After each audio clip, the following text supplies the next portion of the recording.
World leaders have voiced disappointment at the lack of progress made on climate policies at the G20 as they now arrive in Glasgow for this COP26 meeting.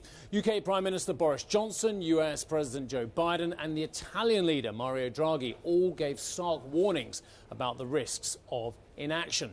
The UN General Secretary, or Secretary General Antonio Guterres, tried to strike a positive tone, though, saying he, quote, leaves Rome with hopes unfulfilled, but at least they are not buried. Speaking in Rome on Sunday, US President Joe Biden insisted the progress made in Rome would be carried over to Glasgow, but did accuse Moscow and Beijing, whose leaders are not set to attend the COP summit, of failing to live up to their climate commitments. The disappointment relates to the fact that Russia and including not only Russia but China basically didn't show up in terms of any commitments to deal with climate change. And there's a reason why people should be disappointed in that. I found it disappointing myself. But what we did do, we passed a number of things here to end the subsidization of coal.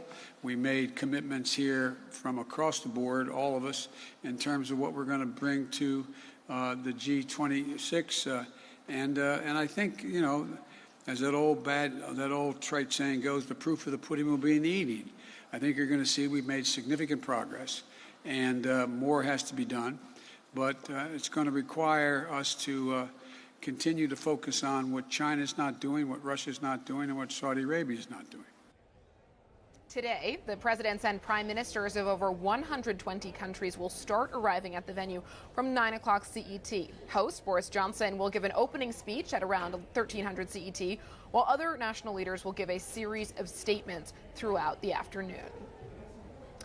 Johnson is set to announce an additional £1 billion in climate financing today and urge other nations to follow suit. Speaking Sunday at the G20, Johnson said environmental commitments made so far will be looked back on as empty promises unless stronger actions are taken here at the COP summit. If we don't act now, the Paris Agreement will be looked at in the future not as the moment humanity opened its eyes to the problem, but the moment we flinched and turned away. We've seen some progress in the last few days and weeks. Saudi Arabia, Australia and Russia have all made net zero commitments, meaning 80% of the global economy will wipe out its contribution to climate change by the middle of the century, up from 30%, thanks to the UK's COP26 leadership. Countries such as the United States have doubled their spending on climate aid. Every nation at this weekend's summit will end the financial support for international unabated coal projects by the end of this year.